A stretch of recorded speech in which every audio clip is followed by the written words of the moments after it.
اعوذ باللہ من الشیطان الرجیم بسم اللہ الرحمن الرحیم۔ آج ہم سورۃ البقرہ کی آیت نمبر 47 کا مطالعہ کریں گے۔ اس آیت میں اللہ تعالیٰ نے بنی اسرائیل کو اپنی ایک نعمت یاد کروائی ہے، اور وہ نعمت یہ ہے کہ اللہ تعالیٰ نے کہا ہے کہ میں نے تمہیں اقوام عالم پر فضیلت عطا کی۔ آیت کا آغاز ہوتا ہے کہ یا بنی اسرائیل اذکروا نعمتی التی انعمت علیکم۔ یا حرف ندا ہے، ووکیٹو پارٹیکل، اس کا معنی ہے اے۔ بنی جو ہے یہ اس میں منصوب ہے، یہ دراصل بنین تھا، مگر آخری نون اعرابی جو ہے وہ گر کر اب یہ بنی رہ گیا ہے، اور بنین یہ دراصل بنون کی حالت نصب ہے، اور بنون کا معنی ہوتا ہے بیٹے، جو ابن یعنی بیٹا کی جمع ہے۔ تو اسرائیل جو ہے یہ اسم علم ہے، اس کا معنی ہوتا ہے اللہ کا بندہ۔ یہ لفظ حضرت یعقوب علیہ السلام کے لقب کے طور پر استعمال ہوتا ہے، اور یا بنی اسرائیل کا ترجمہ اے اسرائیل کے بیٹوں بھی کیا گیا ہے، یا اے یعقوب کے بیٹوں، یا اے یعقوب کی اولاد، یا اے آل یعقوب، جبکہ بعض مترجمین نے اے اولاد اسرائیل اور بعض نے اے بنی اسرائیل ہی اس کا ترجمہ رہنے دیا ہے۔ تو یا بنی اسرائیل، اے بنی اسرائیل، یا اے اولاد اسرائیل۔ یا بنی اسرائیل لذکروا، کہ جو اذکروا ہے اس کا مطلب ہوتا ہے یاد کرو تم لوگ، تو یہ فعل امر ہے جمع مذکر حاضر۔ ذکر جو ہے یہ تین طرح کا ہوتا ہے، ذکر قلبی، ذکر لسانی اور ذکر عملی۔ ذکر قلبی یہ ہے کہ کسی چیز کو ذہن میں لانا یا ذہن میں حاضر کرنا، یاد کرنا یا یاد رکھنا یعنی بھول نہ جانا، نظر انداز نہ کرنا، کسی چیز کی طرف دھیان کرنا، توجہ کرنا، غور کرنا، اس چیز کو پیش نظر رکھنا تاکہ اس سے نصیحت یا موعظت یا عبرت حاصل کی جائے۔ اور ذکر قلبی دو طرح کا ہوتا ہے، ایک تو یہ کہ بھولنے کے بعد کسی چیز کو یاد کرنا، یا بغیر بھولے ہوئے ہی کسی چیز کو ہمیشہ یاد رکھنا۔ اور ذکر لسانی یہ ہوتا ہے کسی چیز کو زبان پر لانا، زبان پر حاضر کرنا، اس کا تذکرہ کرنا، اس کا نام لینا، کسی کو کوئی بات بتانا یا واقعہ بیان کرنا، جیسے کہا جائے ذکر الشیء لہو۔ ذکر عملی یہ ہوتا ہے کسی چیز کو، کسی بات کو محفوظ رکھنا، کسی نصیحت کو پامال نہ کرنا، اس کی حفاظت کرنا، ضائع نہ کر دینا کوئی اچھی نصیحت یا ہدایت۔ to preserve, not to waste or destroy۔ ذکر کا مطلب شرف و مجد بیان کرنا بھی ہوتا ہے، تعریف و توصیف بیان کرنا یا تحسین کرنا بھی ہوتا ہے۔ ذکر کا مطلب کسی کے متعلق اچھی یا بری بات کہنا بھی ہوتا ہے، ذکر جمیل بھی ہو سکتا ہے، ذکر قبیح بھی ہو سکتا ہے۔ لوگوں کی غیبت کرنا یا پیٹھ پیچھے برائی کرنا یہ بھی ایک ذکر کی قسم ہے۔ لوگوں کے عیب نکالنا یہ بھی ایک ذکر کی قسم ہے۔ اور باتوں باتوں میں کسی عورت کے نام کا تذکرہ کرنا یا اس کے بارے میں اشارہ کرنا، اس کو نکاح کا پیغام پہنچانا یا اس کے ساتھ منگنی کا اشارہ دینا، اس پیرائے میں بھی لفظ ذکر آتا ہے۔ تو ذکر کے مختلف معنی ہیں۔ یہاں جو کہا گیا ہے یا بنی اسرائیل اذکروا، کہ اے بنی اسرائیل یاد کرو تم لوگ، تو یہاں ان کی توجہ دلائی جا رہی ہے، ان کا دھیان دلایا جا رہا ہے کس چیز کی طرف؟ نعمتی، میری نعمت۔ اے بنی اسرائیل یاد کرو تم نعمتی، میری نعمت۔ تو نعمت کے بعد جو چھوٹی یا ہے یہ پوزیسو پرونون ہے، ضمیر متصل واحد متکلم، اس کا مطلب یہاں میری ہے۔ تو اللہ تعالیٰ نے کہا ہے کہ میری نعمت کو تم یاد کرو، اس کی طرف توجہ کرو، اس کی طرف دھیان کرو ذرا۔ التی جو اس میں موصول ہے، انعمتو انعام کی میں نے، انعم تا کا مطلب ہوتا ہے انعام کی تو نے، اور انعم تو کا مطلب ہوتا ہے انعام کی میں نے۔ یہ جو تو ہے یہ واحد متکلم پرونون کی عکاسی کر رہا ہے۔ تو اے بنی اسرائیل یاد کرو تم لوگ نعمت میری جو انعام کی میں نے، انعمتو علیکم تم لوگوں پر۔ تو کم جو ہے یہ جمع کی مذکر حاضر کی ضمیر ہے۔ تو اے بنی اسرائیل یاد کرو تم لوگ نعمت میری جو انعام کی میں نے تم لوگوں پر۔ اب نعمت جو ہے یہ انعام کو بھی کہتے ہیں، احسان کو بھی، فضل کو بھی، عنایت کو اور عطا کو بھی، آسودگی اور خوشحالی کو بھی، آسائش و آرام کو بھی، یا وہ حالت جس میں انسان خوشی یا رحمت راحت محسوس کرے۔ فلاح و بہبود کو بھی کہتے ہیں، بلندی اور سرفرازی کو فضیلت کو بھی کہتے ہیں، اور اس کی ضد ہے مغضوب علیہ ہونا یا ذلت و مسکنت میں ہونا، اور مال و دولت بھی نعمت کی ایک قسم ہے۔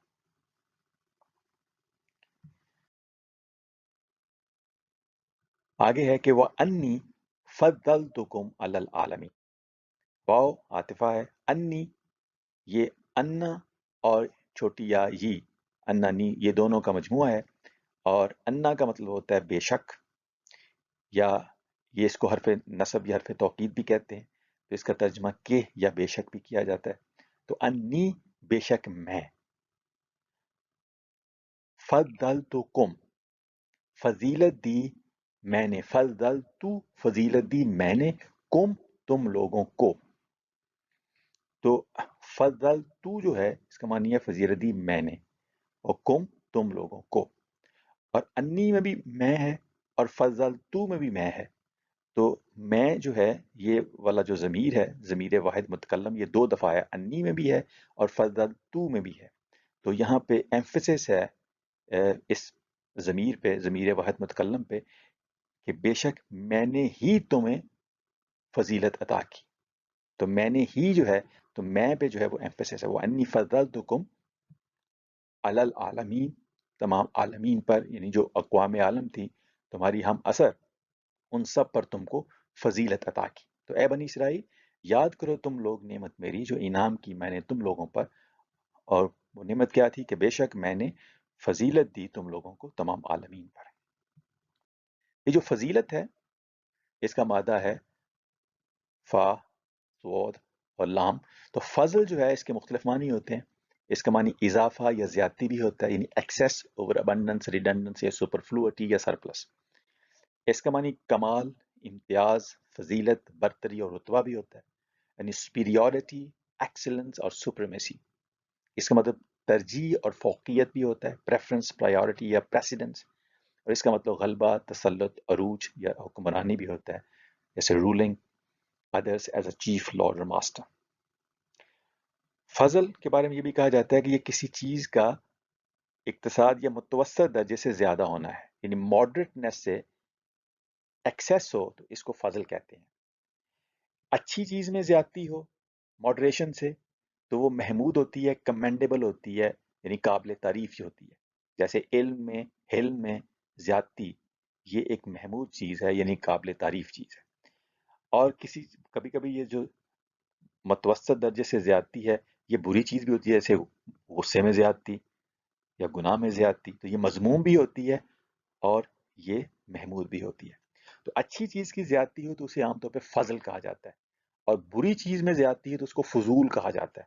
تو فضل کا لفظ عموماً اچھی چیز کی زیادتی کے لیے آتا ہے، اور فضول کا لفظ جو ہے جس کا مادہ وہی ہے یہ بری چیز کی زیادتی کے لیے آتا ہے۔ اور فضل کا معنی احسان، مہربانی، عنایت، کرم، نوازش، خیر یا بھلائی بھی ہوتا ہے، یا کسی چیز کو حق یا اس کے استحقاق سے زیادہ دینا، ایز اے گفٹ یا ایز اے فیور یا ایز اے گریس۔ اور فضل کا مطلب کسی چیز کا بقایا یا بقیہ حصہ بھی ہوتا ہے، لیفٹ اوور یا ریمائنڈر۔ اور فضل کا لفظ بعض اوقات معاش، روزی یا رزق کے لیے بھی استعمال ہوتا ہے۔ اچھا، ایک ہوتی ہے فضیلت بالحاظ جنس، جیسے حیوانات جو ہے وہ کہا ایز اے جنس یا کائنڈ کہا جائے کہ یہ نباتات سے افضل ہے، تو حیوانات جو ہے یہ اور کائنڈ ہے، مخلوقات کی ایک ڈفرینٹ جنس ہے، اور نباتات مخلوقات کی ایک ڈفرینٹ جنس ہے، تو ہم یہ کہیں کہ جی یہ جو حیوانات کی کائنڈ ہے یا اینیمل کنگڈم جو ہے یہ ویجیٹیبل کنگڈم سے یہ افضل ہے۔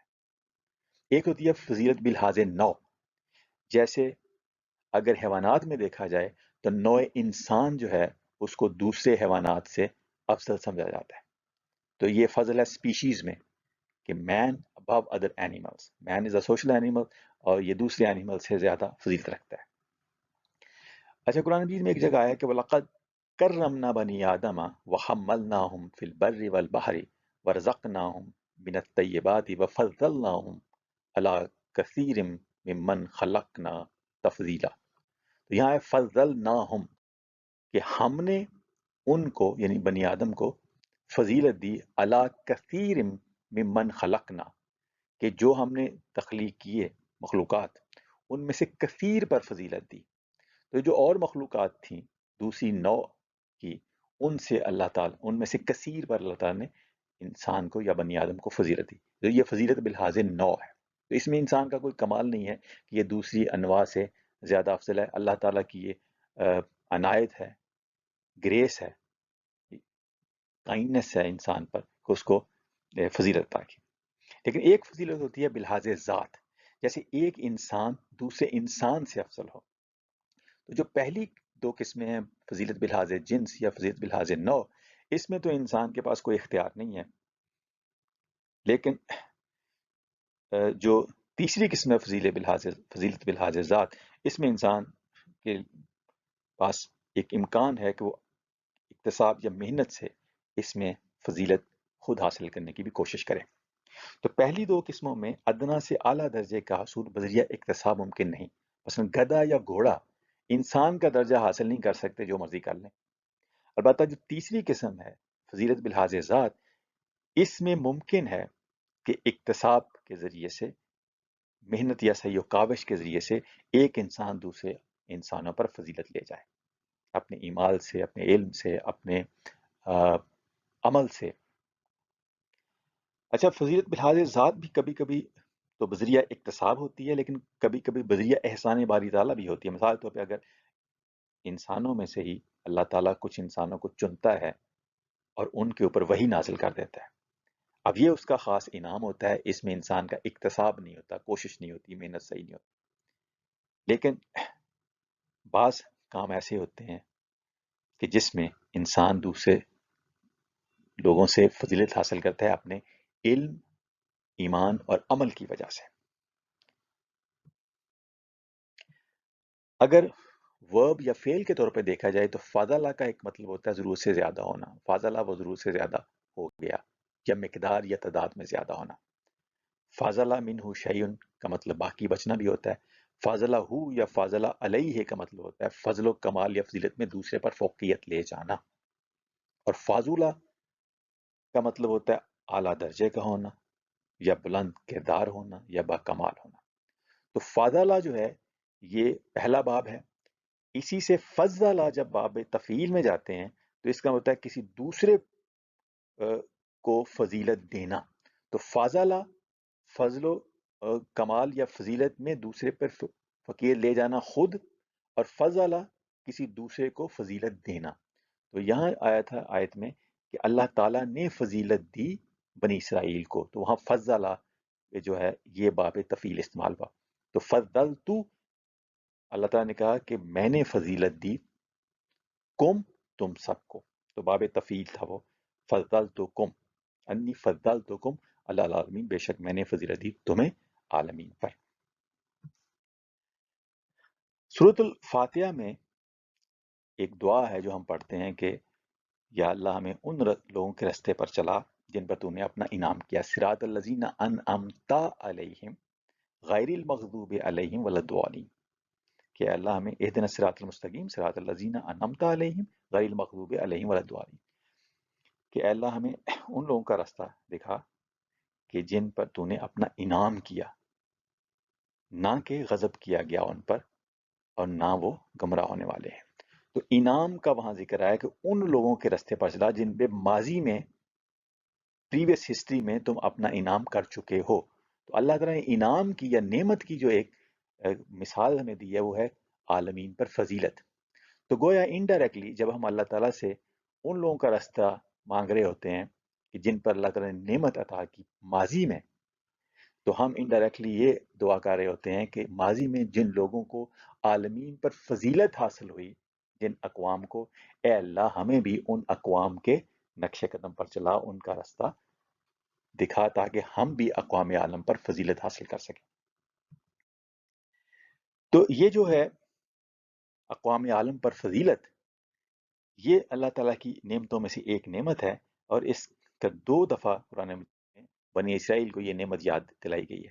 ایک تو سورۃ البقرہ کی آیت 47 جس کو ہم پڑھ رہے ہیں کہ یا بنی اسرائیل اذکروا نعمتی التی انعمت علیکم وانی فضلتکم علی العالمین، اور یہی الفاظ کم و بیش آئے ہیں سورۃ البقرہ کی آیت نمبر 122 میں. پھر دوبارہ وہاں کہا گیا، دوبارہ یہ نعمت یاد دلائی گئی کہ یا بنی اسرائیل اذکروا نعمتی التی انعمت علیکم وانی فضلتکم علی العالمین.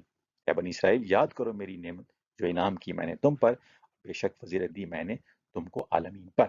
تو جب تک بنی اسرائیل اللہ تعالیٰ کے احکام کے مطابق زندگی گزارتے رہے، ان کو اپنی ہم اثر جو اس کے دور کی جو اقوام تھیں ان کے اوپر سپرمیسی حاصل ہو گئی. لیکن یہ ہمیشہ کے لیے نہیں رہی. جب انہوں نے اللہ تعالیٰ کی احکامات سے، ہدایت سے روگردانی کی تو یہ نعمت یا یہ فضیلت جو تھی اقوام عالم پہ، وہ ان سے وہ نعمت چھن گئی. چنانچہ سورۃ البقرہ کی آیت نمبر 61 میں یہ بھی ذکر آیا ہے کہ ایک وقت ایسا بھی آیا ہے کہ ضربت علیہم الذلۃ والمسکنۃ وباؤوا بغضب من اللہ، مسلط کر دی گئی ان پر ذلت، رسوائی، خواری اور مسکنت یا محتاجی، اور وہ لوٹے اللہ کے غضب کے ساتھ. تو یہاں مغضوب علیہ وہ ہو گئے اور ان پہ ذلت اور مسکنت آئی. تو نعمت ان پہ آئی عالمین کی فضیلت کے طور پر، کہ عالمین کے اوپر ان کو فضیلت ملی، اقوام عالم کے اوپر ان کو فضیلت ملی. لیکن ایک وقت ایسا بھی آیا کہ انہوں نے اللہ کے حکام سے جب روگردانی کی تو ذلت اور مسکنت ان کا مقدر بن گئی. تو جب تک ایک قوم جو ہے وہ اللہ تعالیٰ کے حکام کے مطابق اپنا نظام قائم کرتی ہے تو وہ اقوام عالم پہ فضیلت لے جاتی ہے. لیکن جیسے ہی وہ اللہ تعالیٰ کی ہدایت سے روگردانی کرتی ہے تو پھر ذلت اور مسکنت کا شکار ہو جاتی ہے وہ قوم. آل عمران کی آیت نمبر 112 میں بھی آیا کہ ضربت علیہم الذلۃ اینما ثقفوا الا بحبل من اللہ وحبل من الناس وباؤوا بغضب من اللہ وضربت علیہم المسکنت، اور مسلط کر دی گئی ان پر ذلت یا رسوائی یا خواری جہاں بھی وہ پائے گئے، سوائے اس کے کسی سہارے یا معاہدے سے اللہ کی طرف سے، اور یا کسی سہارے یا معاہدے سے لوگوں کی طرف سے، اور وہ لوٹے اللہ کے غضب کے ساتھ، اور مسلط کر دی گئی ان پر مسکنت اور محتاجی. سورۃ الجاثیہ کی آیت نمبر 16 میں کہا گیا ہے کہ وَلَقَدْ آتَيْنَا بَنِي إِسْرَائِيلَ الْكِتَابَ وَالْحُكْمَ وَالنُّبُوَّةَ وَرَزَقْنَاهُمْ مِنَ الطَّيِّبَاتِ وَفَضَّلْنَاهُمْ عَلَى الْعَالَمِينَ. اس آیت میں بھی کہا گیا ہے کہ بنی اسرائیل کو بے شک ہم نے الکتاب اور والحکم یعنی حکومت اور نبوت عطا فرمائی، اور انہیں پاکیزہ چیزوں سے رزق دیا، اور ہم نے انہیں ان کے ہم زمانہ جہانوں پر یعنی اس دور کی قوموں اور تہذیبوں پر فضیلت بخشی. یہاں بھی اقوام عالم پر ان کی فضیلت کا ذکر ہے، اور یہاں 4 چیزوں کا ذکر ہے کہ ان کو کتاب ملی، ان کو حکومت ملی، ان کو نبوت ملی، اور ان کو رزق ملا. تو یہ جو کتاب اور نبوت ہے اس کا سلسلہ تو اللہ تعالیٰ نے اب بند کر دی ہے. اب کوئی نئی کتاب نہیں آنی اور نئی نبوت نہیں آنی. لیکن حکومت جو پولیٹیکل پاور ہے اور جو رزق، جو اکنامک پراسپیرٹی ہے، یہ اب بھی یہ نعمتیں اللہ تعالیٰ دنیا کی قوموں کو دیتا ہے کہ ہر قوم جو ہے وہ فضیلت کے اعتبار سے دوسری قوموں، کچھ قومیں ایسی ہوتی ہیں جو جن کو پولیٹیکل پاور کے لحاظ سے اور اکنامک پراسپیرٹی کے لحاظ سے دوسروں پر فضیلت حاصل ہوتی ہے. تو یہ جو فضیلت ہے حکومت کے حوالے سے یعنی پولیٹیکل پاور دنیا میں ہونا عالمین کے اوپر، اور دوسرا اکنامک پراسپیرٹی یعنی رزق کی فراوانی ہونا، یہ 2 نعمتیں ایسی ہیں جو ابھی بھی اقوام عالم میں سے کچھ اقوام کو دوسرے اقوام پر جو ہے وہ فضیلت ان کو حاصل ہوتی ہے ان 2 نعمتوں کے حوالے سے. اور اللہ تعالیٰ نے سورۃ الدخان کی آیت نمبر 32 میں اشارہ یہ دیا ہے کہ یہ جو اللہ تعالیٰ نے بنی اسرائیل کو چنا عالمین پر، دوسری اقوام عالم پر، تو اس چننے کی ایک وجہ ان کی علم بھی تھی. تو کہا گیا وَلَقَدِ اخْتَرْنَاهُمْ عَلَىٰ عِلْمٍ عَلَى الْعَالَمِينَ، اور بے شک ہم نے ان بنی اسرائیل کو علم کی بنا پر ساری دنیا کی معاصر تہذیبوں پر چن لیا تھا. تو ایک خصوصیت جس کی وجہ سے کوئی قوم اللہ تعالیٰ کی منتخب یا چنندہ قوم بنتی ہے، وہ ایک خصوصیت علم بھی ہوتی ہے. اسی کی طرف اشارہ ہمیں سورۃ المجادلہ کی آیت نمبر 11 میں ملتا ہے، جہاں پہ کہا گیا یرفع اللہ الذین آمنوا منکم والذین اوتوا العلم درجات، اللہ ان لوگوں کے درجات بلند فرما دے گا جو تم میں سے ایمان لائے اور جنہیں علم سے نوازا گیا۔ تو یہاں بھی دو خصوصیات کا ذکر آیا کہ اللہ درجات ان لوگوں کو عطا فرمائے گا جو تم میں سے ایمان والے ہیں، اور دوسرا جن کو علم سے نوازا گیا۔ تو ایمان کے ساتھ یہاں علم جو ہے یہ جوڑا گیا۔ تو علم اور ایمان یہ دو ایسی چیزیں ہیں، یعنی کنوکشن یا بلیف، اور دوسرا پھر علم یا نالج۔ اس کی بنا پہ درجات اللہ تعالیٰ جو ہے وہ بلند کرتا ہے۔ اسی طرح سورۃ النور کی آیت نمبر 55 میں کہا گیا کہ وعد اللہ الذین آمنوا منکم وعملوا الصالحات لیستخلفنہم فی الارض کما استخلف الذین من قبلہم ولیمکنن لہم دینہم الذی ارتضی لہم ولیبدلنہم من بعد خوفہم امنا یعبدوننی لا یشرکون بی شیئا ومن کفر بعد ذلک فاولئک هم الفاسقون۔ اللہ نے ایسے لوگوں سے وعدہ فرمایا ہے جو تم میں سے ایمان لائے اور نیک عمل کرتے رہے۔ یہاں دو خصوصیات کا ذکر ہے، ایمان اور اعمال صالح، کہ ان دو خصوصیات والوں کو اللہ تعالیٰ کیا کرے گا، وہ ضرور انہی کو زمین میں خلافت یعنی امانت اقتدار کا حق عطا فرمائے گا۔ تو یہاں جو اقوام عالم پہ فضیلت ہے استخلاف فی الارض کی صورت میں، یہ ایمان اور عمل صالح والوں کو ملتی ہے۔ تو ایمان ہو گیا، عمل صالح ہو گیا، اور پچھلی آیات میں ہم نے دیکھا علم۔ تو علم اور عمل اور ایمان یعنی کنوکشن، بلیف، گڈ ڈیڈز یا سوٹیبل ڈیڈز، اور علم، یہ وہ چیزیں ہیں جن کی بنا پہ استخلاف فی الارض ملتا ہے، جیسا کہ ماضی میں اللہ تعالیٰ نے دیا، کما استخلف الذین من قبلہم۔ تو یہاں پہ آیا کہ جس طرح اللہ تعالیٰ نے ان لوگوں کو حق حکومت بخشا تھا جو ان سے پہلے تھے۔ تو یہ اللہ کا وعدہ ہے۔ تو آج بھی اگر کوئی قوم جو ہے وہ ایمان رکھتی ہے، عمل صالح کرتی ہے، یعنی اچھے کام کرتی ہے، اور علم اس کے پاس ہوتا ہے، تو اللہ تعالیٰ اس کو اقوام عالم پہ فضیلت عطا کرے گا۔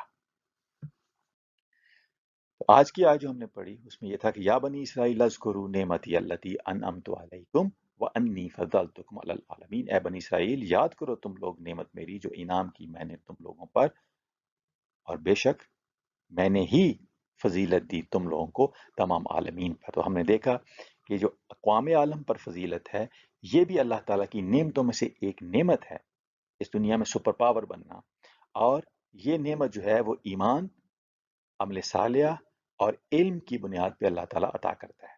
تو بنی اسرائیل کو اللہ تعالیٰ نے حکومت بھی دی، نبوت بھی دی، کتاب بھی دی، اور رزق بھی دیا۔ تو جو نبوت ہے اس کا سلسلہ بھی ختم ہو گیا ہے، جو نئی کتاب دینے کا سلسلہ وہ بھی ختم ہو گیا ہے۔ اب جو نعمتیں اللہ تعالیٰ نے دینی ہیں، جس کی بنا پہ اللہ تعالیٰ نے قوم کو دوسری قوم کے اوپر فضیلت دینی ہے، اس میں رہ گئی ہے ایک چیز حکومت یعنی پولیٹیکل پاور، اور دوسری ہے رزق یعنی اکنامک پراسپیرٹی۔ تو وہ قومیں جو دوسروں کی نسبت زیادہ اکنامکلی پراسپیرس ہوں گی اور زیادہ پولیٹیکل پاور رکھیں گی، وہ اللہ تعالیٰ کی نعمتوں میں سے ایک نعمت جو ہے وہ نعمت ہے جو ان کو ملی ہوئی ہوگی۔ اور یہ نعمت ان کو کیسے ملے گی؟ اگر ان کا ایمان جو ہے وہ نسبتاً صحیح ہوگا باقیوں سے، ان کا عمل جو ہے وہ باقیوں سے بہتر ہوگا، اور ان کا جو علم ہے وہ باقیوں سے بہتر ہوگا، کیونکہ علم، ایمان اور عمل یہ تین چیزیں اللہ تعالیٰ نے خاص طور پہ ان کا ذکر کیا ہے۔